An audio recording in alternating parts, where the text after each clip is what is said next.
Hello guys, this is Hustle and Fun, and we're doing an oil change on a 2011 Pilot. So here are some of the things that we will need.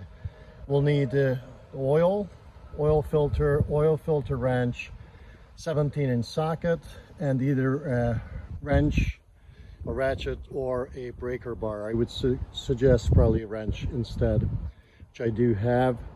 You also need an oil pan, and you want to have some paper towels ready, and also maybe a cardboard box just in case you have any spillage. So go ahead and jack up the car, the vehicle. Make sure that you follow all the safety procedures, have a jack stand, and also block the wheels. So once you have done that, go to the front of the vehicle. I already have the cardboard box there, and I do have something to catch the oil.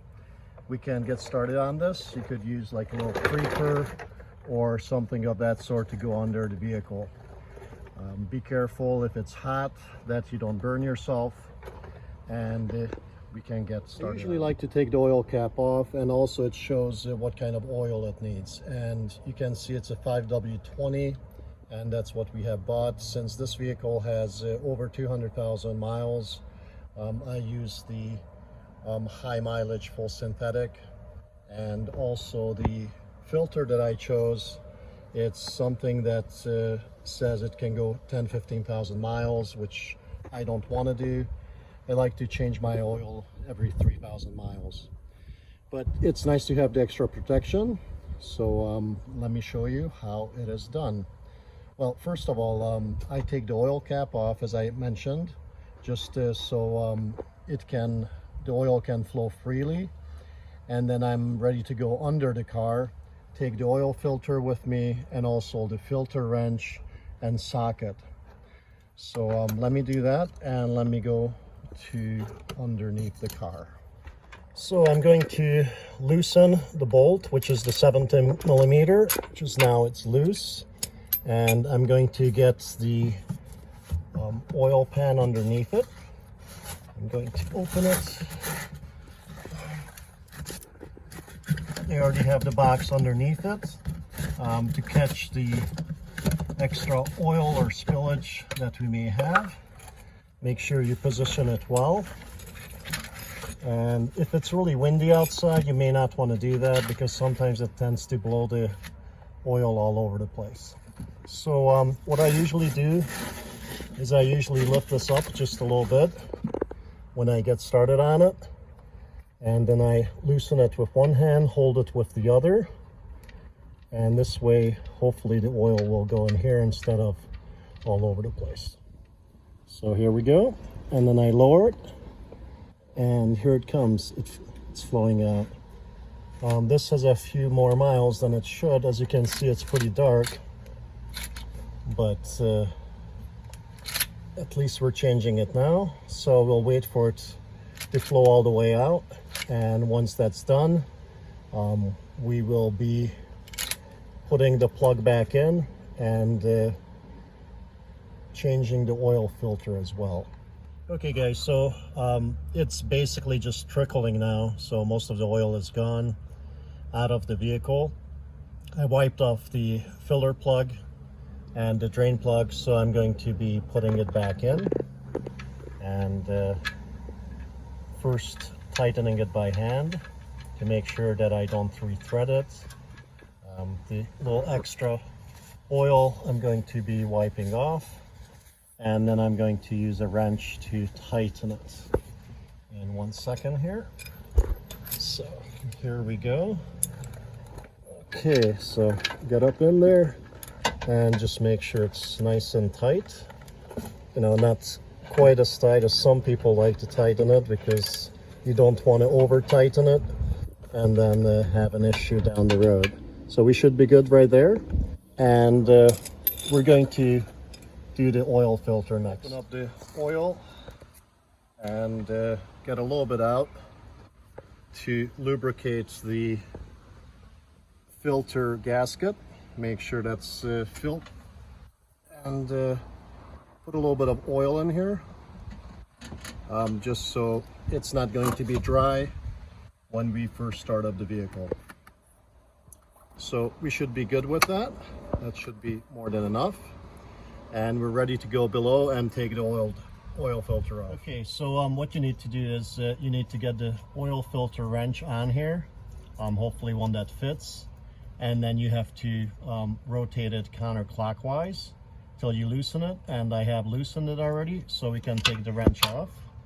And be careful when you're taking this off because there will be oil in it, and we will need to be careful so we don't spill it all over the place. So nice and slow, start twisting it and till the oil starts flowing. So I'm about to do that here, and make sure that you have something underneath it and it's flowing into the pan, so we're good. Let it just flow for a little bit, and once most of the oil is out, then you can take the filter off. So now you're ready to twist it off, and be careful, there's still oil in it, and you need to dump it in the basin that you're catching the oil with. So now that we have the oil filter off, we would like to wipe down the things that got oily, including the base of it, and make sure there's no paper towels or any kind of lint that stays in here. Obviously you don't want that going in your engine, but also this cross member, because the engineers who have engineered this, they were so nice thinking of us in the rust belt, so this cross member doesn't rust because we have so much oil that flows on it each and every oil change. So clean that off because there's going to be lots of oil on top of it and all around it. So once you're done with that, we're ready for the filter, which already has a little bit of oil in it, and also the base of it is lubricated, the gasket. So twist it on there clockwise, and once it touches the gasket, you can do about another 2/3 of a turn. Usually, if you're strong enough, you can just twist it on by hand, and that should be good enough. And make sure that, again, the oil plug is already snug, so that's nice and tight.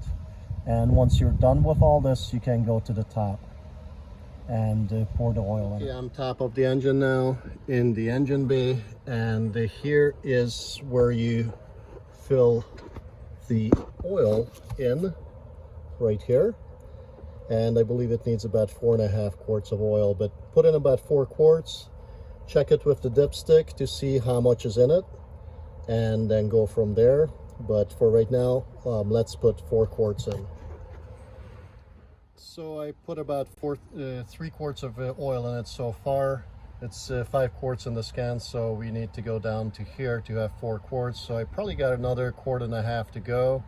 I checked on the dipstick and it's still way low, so I'm going to put at least another quart in. Be careful when filling this in because it's easy to spill the oil, so be careful. If you have a longer funnel with a longer end, you might be better off with that type of funnel to pour the oil in. In the meantime, what I have done is started the car. I let it idle for about 10-15 seconds and then turned it off, waited about 5-10 minutes for the oil to drain. In the meantime, what I have also done is lower the car so it's nice and even, and then I check the oil.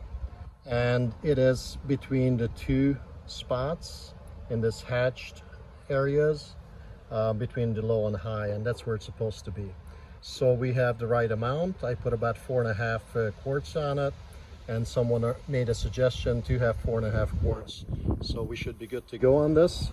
So if you guys liked what you've seen, give me a thumbs up and subscribe, and I will see you on the next one.